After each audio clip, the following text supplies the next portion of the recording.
Hi everyone, this is Susanna Pagosian and welcome to the Basement Tapes. I really am a curious cat, so this is where we're going to explore new ideas, talk about any issues, talk about life really, and where your faith takes you, whether you have faith or you don't have faith. I hope you come here with an open mind and you enjoy this episode.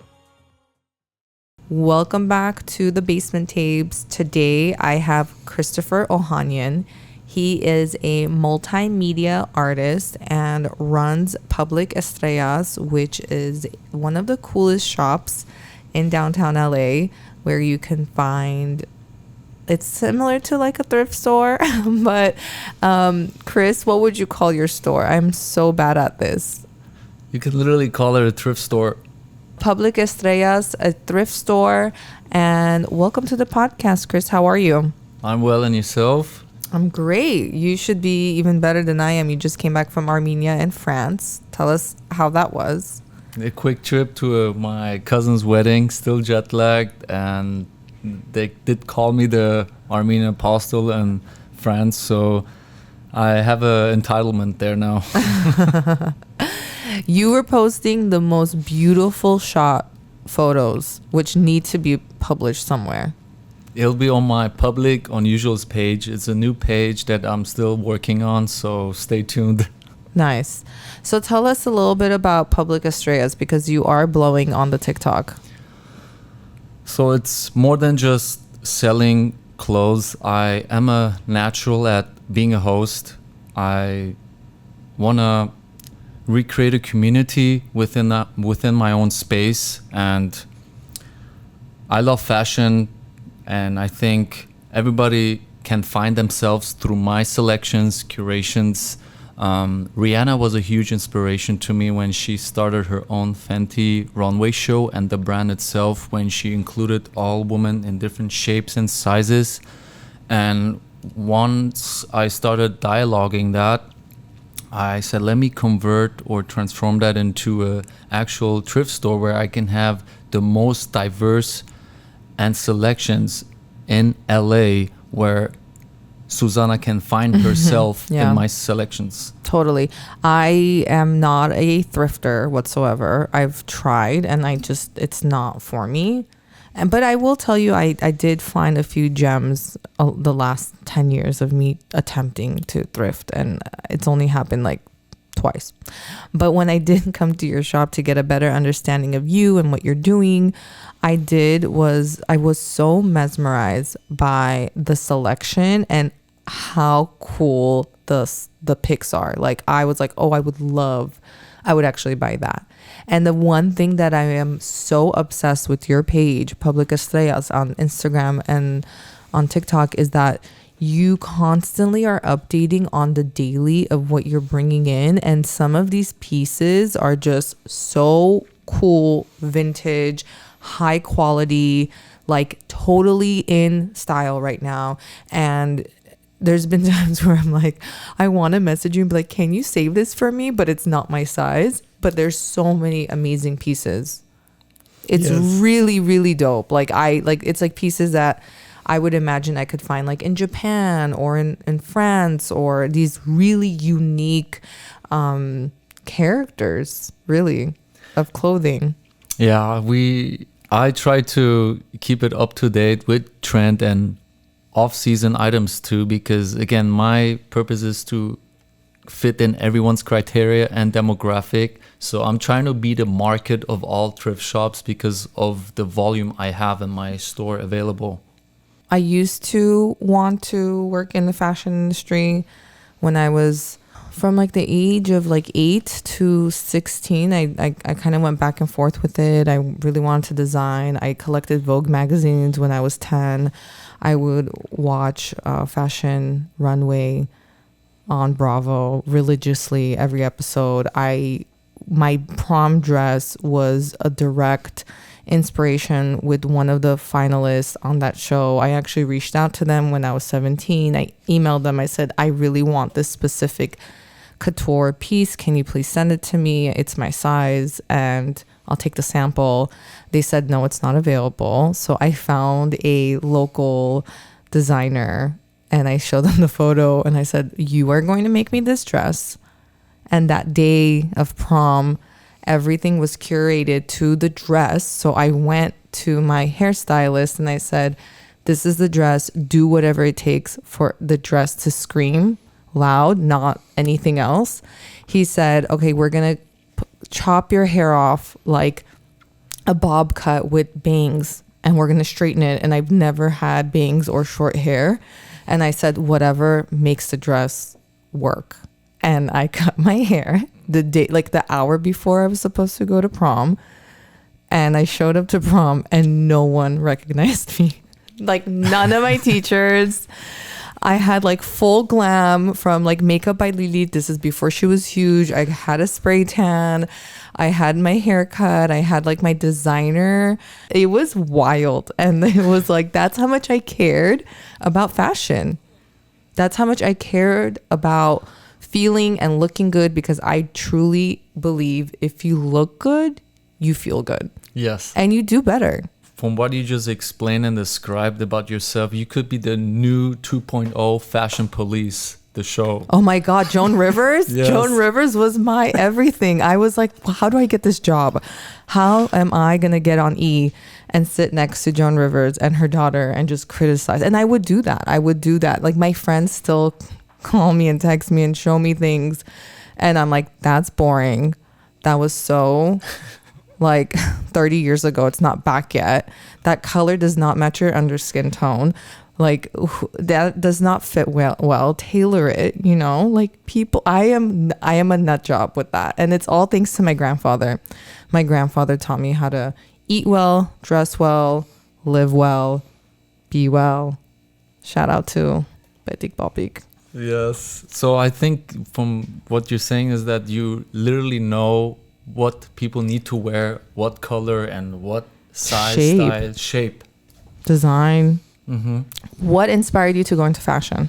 I think I'm blessed to say that I have an amazing grandfather that started this company in Germany with Germans, and then he became his own business with my father and uncle. So I was very blessed to start working at a young age, after or before school, just going at the warehouse and just experiencing what it is to resell and collecting used clothing and how it is being processed and exported worldwide. So that's just how I fell under fashion and used clothing. So you grew up in it? Yes. What inspired your grandfather? Have you ever asked that question? First and foremost, he wanted a better life for his family, escaping out of Syria. So he saw Germany's economy prosper in the 1970s. So that's a really good question that I still have to question him. So I think that's my next question when I see him next week. That's a great question. Yeah. So your brother and yourself, you guys both have your own shops, Public Estrellas, and I believe his is Chance Vintage in Burbank. Yes.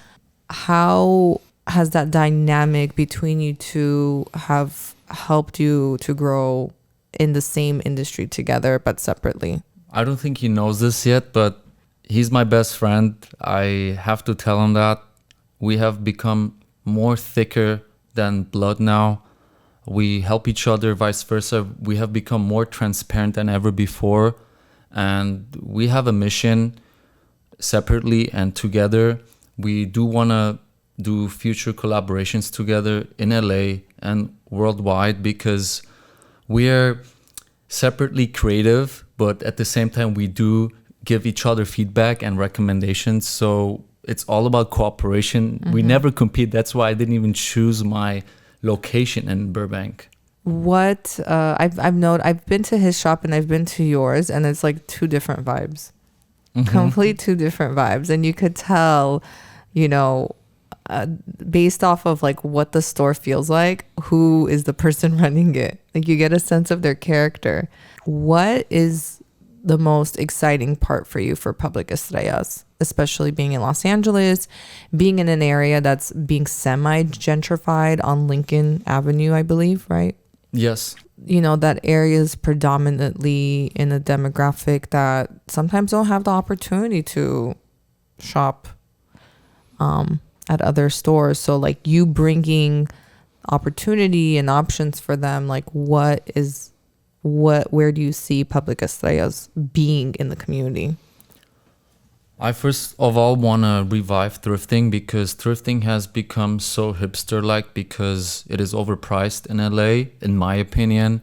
I want to make it more of a boutique experience where people can literally spend hours being inspired and having the ultimate shopping experience in my store, because everything goes hand in hand in my world of fashion. When you're hosting, when you're open to public, people should feel welcomed, first of all.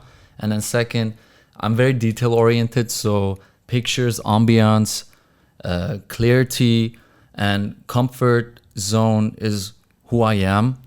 And affordability. I want everyone to feel they can find anything they want in my store. And I'm an inspiration to all of them. Nice. Have you seen like a direct impact yet? Since day one. Opening? Yes.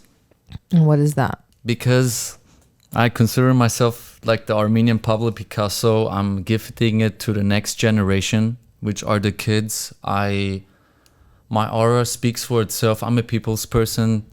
I want everyone to have an opportunity to and create their own hub or vision in this life into something that's tangible to give back to the world.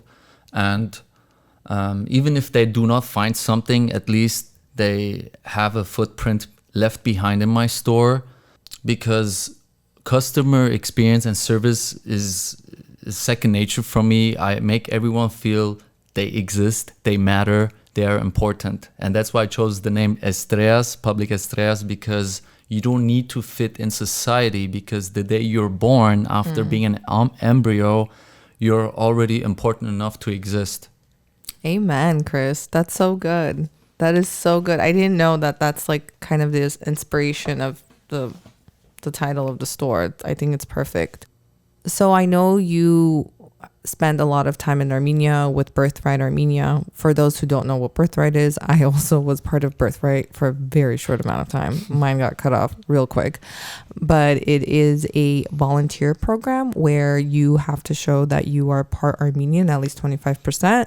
And they are able to take you in, match you with a family that you can live with, match you with a job that you'd like or an internship, and also give you language classes to kind of give you the Armenian diaspora, chance to feel, learn, and know what being Armenian is in Armenia, Yerevan specifically, and other parts of Armenia as well.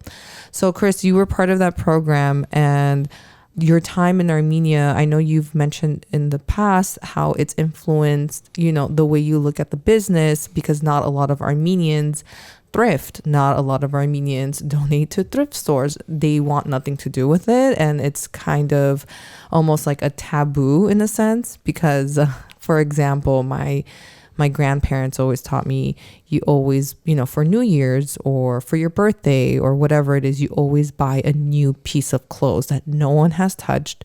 You never buy used shoes. You don't want second hand-me-downs. Whatever you have, it has to be, brand new. No one has touched it. So just knowing that that's like a very Armenian way of thinking, what have you... I know you're trying to turn the page on this in the community. How do you think it's even going to be possible within Armenia or within the US or within the Armenian community?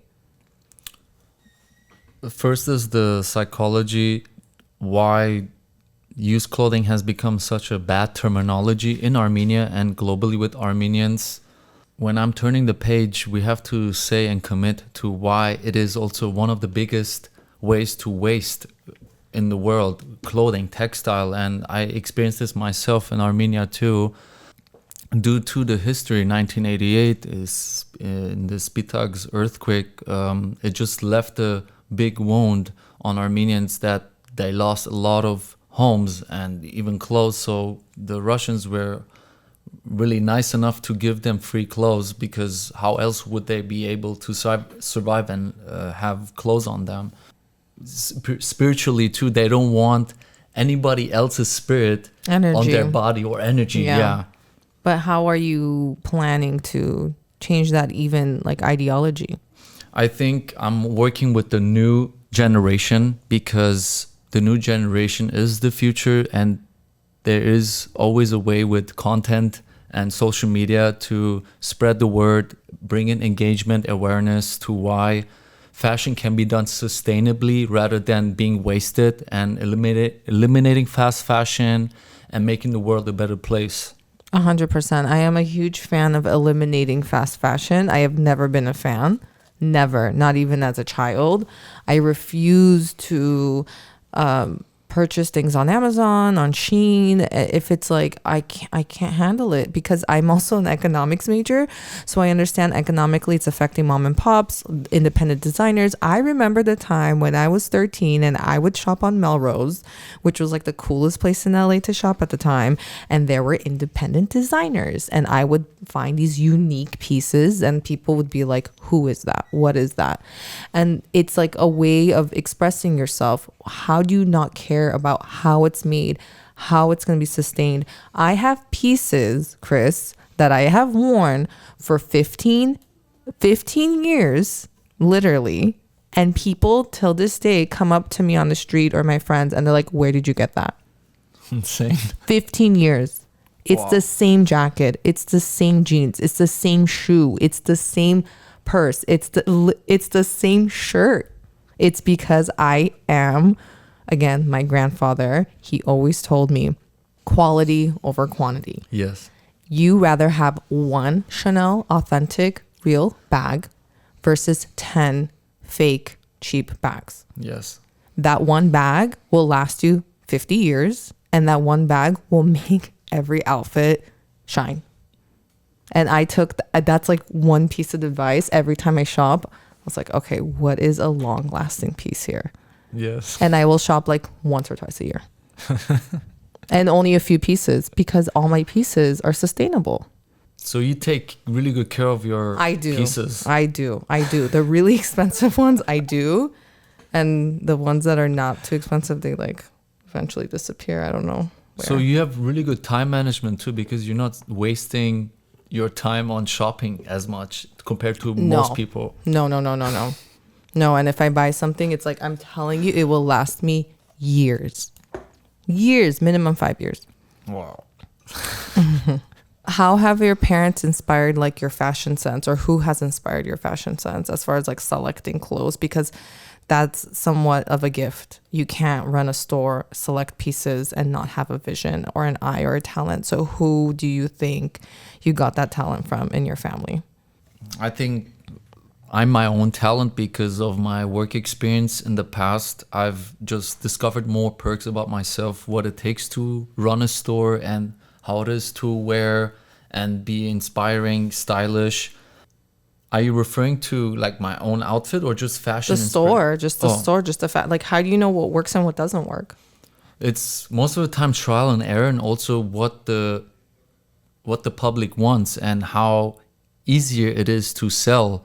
And then secondly, it is the creativity coming in. If it doesn't sell, then you can't even continue to be creative. So you have to be very savvy on convenience and impulse, because the point is to have a high turnover in my store because of how affordable I am. Are you finding these pieces on your own, or people are just donating it? Like, what is the time management as far as like seeking out pieces that are going to sell? So throughout the years, we always get imports in wholesale, and the more years pass by, the more diverse the store becomes with different selections, different categories of items. So I personally also know what the public wants and what they don't, and I just eliminate what is not selling post that month, and will discontinue. And that's the point. Like, because I'm new in business 2 years now, I understand what they want, what they don't want, and Sometimes I do make some donations because I do receive from the public donations, and in offset, I give them a voucher where they build store credit depending on the pounds they bring in. What is the most difficult part about your job running Public Estrellas? Keeping sales high and making sure regulars come back, keeping the expectations high of customers in general. Because of my turnover, like I previously mentioned, a lot of the pieces from my high-end racks even sell the same day. I make sure the items do not stand or are available more than 2 days. So that's kind of the strategy that you're taking. Yes. Where do you see the store being in the next, 5 years? What's your goal? My Do you want a second location? That's an option. I want to fully own my own building where I can just feel a bit more comfortable. That's the most Armenian thing you've ever said. You've said on this entire time. Doesn't get more Armenian than that. You're like, I want to own the building and the street. I actually want to run for mayor. Yeah, because I'm a leader. I'm a born leader, and I do change the world every day, little by little. It takes patience, and it is a virtue. Nothing comes in on the first day, so I trust the process. When I own the building, I can just be more flexible and be more open-minded to what I can. Your profit margins would be great. Yes.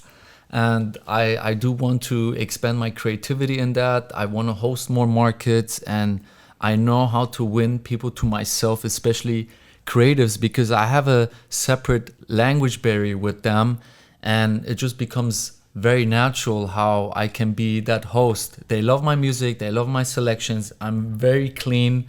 I make sure everything is very easy to find. It's so organized. It's really organized, and I'm like, oh, I hate it. I can't buy anything here, but this is so organized. Yeah. I think my goal is by the end of the year is to buy one thing from the store. Is that something I should be motivated by, or? Yeah. The one time that I really fell in love with the piece, which I was completely shocked. I went to Buffalo Exchange. This is before you were around. This was 8 years ago, 9 years ago. I saw these boots, and they look like the Stuart Weitzman's classic knee-over boots. You know which ones I'm talking about. And they were brand new, and they were not Stuart Weitzman. They were like from made in China. I paid $20, and every time I wore those boots, people were like, "Oh my God, you have the Stuart Weitzmans." I was like, "Yeah," and then I would wait for them to be like, "Oh my God, yeah, I have a pair too," and then I would be like, "These are $20," and I found them in the thrift store, and I'm like, "There's no way," and I wore those boots until they like tore apart. But that was like it was a lucky find. So you really used and abused your white Stuart Weitzmans. My fake Stuart fake knockoffs. Yeah, knockoffs. No, there was no label on it. It was like completely fake. Yeah. Oh my God. Fake Stuart. Yeah, there was no logo, no brand, nothing. It was not even real leather. Not real suede, nothing. It was trash. Not even a sample? You don't think it was a sample? I don't know, because it said made in China, and it was very well made. It was very well made. It was like perfection, and I'm a detail oriented person. I look at everything. If the glue is off, if the lining is off, if any trimming is off, I will not purchase it. So no, it was great, and people totally thought they were that pair. I thought that's what it was, but yeah, $20. Yeah, and I also forgot to mention everything in my store is pre-washed, and I still go through a 4 quality control. So when it arrives, it is already pre-selected because of the labor that is being processed in each bale. And then I make sure there's no stain, no discoloration, no smell. So I make sure I don't leave any bad review or negative reputation of my store, because the point is to upgrade, elevate the thrifting experience. Your time in Germany, I know you also have lived in Japan for some time. Yes. So living in Germany and Japan and in Armenia, what has inspired you? Like just being so international, has a specific area or city really inspired you, and which one and why does it stand out? personally and professionally lived and worked in all different, these three countries has really signified how rich culture is, and work ethics is also very much of a advantage, disadvantage in Japan, Germany, and Armenia. I think overall the take I have is I've become a pioneer and the wisest in what I'm in now as a business owner and entrepreneur, because I've literally built a footprint in Japan too, meaning when I go back, I know who to reach out professionally. And also in Armenia, I've built a second family. I will never get lost, and I know what my goal is to be back there. As an opportunist, I want to create something for the children. And from Germany, I think it's my background that I had to find my way to continue becoming my own legacy through what my grandfather, my uncle and father did for themselves and for the family. So I'm bringing my own initial on the table now. What's one thing that you would want, like, your following, because you do have a following, hold on, let's talk about your birthday party. Oh my God. So I attended Chris's birthday party. I went alone because none of my friends could join me, and Chris, I showed up and I did not know what to expect. Chris has the most colorful group of friends. If you want to meet anyone from the majority of countries, it was like the UN. Like, it was a meeting of the UN, young UN. It was like between Gen Z and millennials. And I was like, this is one of the coolest birthday parties I've been to. Chris is so cool. I did not know you have such a great group of people. It was multiple different groups of people. And I was like, okay, I'm alone. I want to integrate myself, but I don't want to bother you. So I said, what can I do? So I started playing beer pong, which I hate playing beer pong, but I was like, I want to play beer pong. And that's how you get a partner, and you play with another pair, and that's how you get to know each other, right? So that's when, like, and then I got like a little group of people to cheer me on because I'm like very competitive, and I ended up winning, and the other team members were like, oh, she's a girl, she can't win this. And I was like, watch me. And I picked the coolest partner. So once that was there, and I met like a few people, and they were like super dope, I was like, okay, why is everyone sitting here and not dancing? And there's like this room at the end of the area that we were, and I went to like the Pioneer DJs, the DJ deck, and I was like, Chris, I need to connect to the Wi-Fi. Can I plug in my my phone? And I tried to, I didn't have my USB, and I was like, I'm gonna get his party started. And one of my passions is music, and one of my goals and dreams, I need to stop, but I would love to be a DJ, like a well-known DJ one day. Who knows? Life is so young, and we have time. But I started playing music that I knew that imagine. So I have French, Armenian, African. I have people from the Philippines. I have people from Japan. I have people from America. I have people from the East Coast. I have West Coast. I have soccer people. I have bougie kids. I have these different Armenians, people from Hayastan, people from Beirut, people from Barskastan. It was this boiling pot, and I was like, okay, what am I gonna play for everyone to collectively dance? Because I love culture and I love people. And if you could make people move together, it's the biggest gift, the coolest thing. So I started with I'm like, okay, I'm going to bring up the energy. I put EDM, don't. And everyone's like, oh, okay, cool. And then I'm like, okay. And then I switched it up. And then depending on the vibe. And next thing you know, I put Harut Pampuchan. And there was people twerking to it. There was people that were what is this? This is so good. And it was seeing non-Armenians getting down to Harut. And I think I played all these classic folk vibes. And Chris, your face was just unreal. We're like, what's going on? And there was these Armenians that came up to me. They're like, do you DJ? What's going on? This is they're like, I don't like this song, but I'm totally viewing the song in such a different way because it was more of a hip hop vibe. It was so cool. So that, I mean, I went on the spiel about your birthday because it just goes to show, I want to explain to the listeners is you come from such a unique background.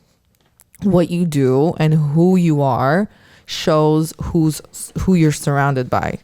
And it's only like greatness. Like everyone in that room was so genuine, so cool, so authentic, so real, where people didn't want to leave.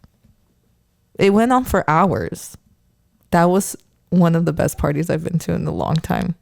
I wanted to be like the Armenian Great Gatsby. Let's put it that way. Yeah, like the modern Great Gatsby. Yeah. It was so cool.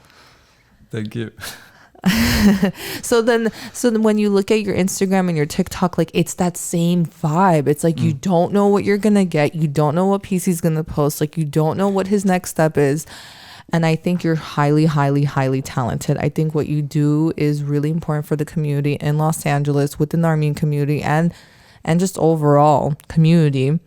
I think you have a lot of love in your soul.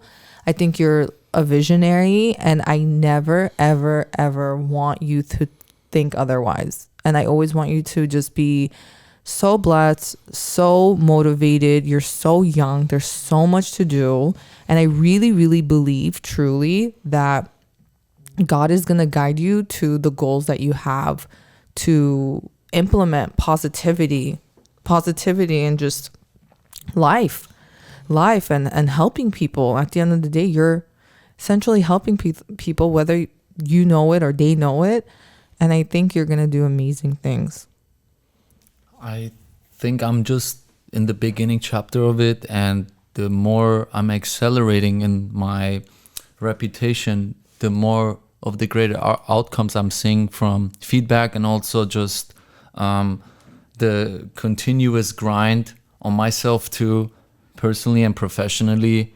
Above all, it's health that we first have to take care of ourselves. But because I'm an creative and artist, sometimes we will never look at the clock, or we never look at ourselves, because we're just so focused. And because I'm a Scorpio, it's like I know that I don't get any distractions in my way, so I have to get the job done, and then I can like start eating and just like laying back a little bit, because I just like enter into my own dimension in that sense. What's one thing that you kind of want to share with the listeners, like a piece of advice for them with whatever they're doing? We're all destined to be. Use that as an advantage. There's more than just life. There's you. It can't be always a good day. It's like a heartbeat. You have to overcome that. Build something for yourself. There's only one you. For yourself, and I mean, do you find that what has helped you think this way? Do you think it's life? Do you think it's God intervening with your path? Like, where do these thoughts come from? I want to be closer to God, and it's also because of how much I've overcome of myself, my self-esteem, and my confidence throughout the last 2 years, of how gifted we are to make ourselves our own being, meaning working for ourselves than for someone else.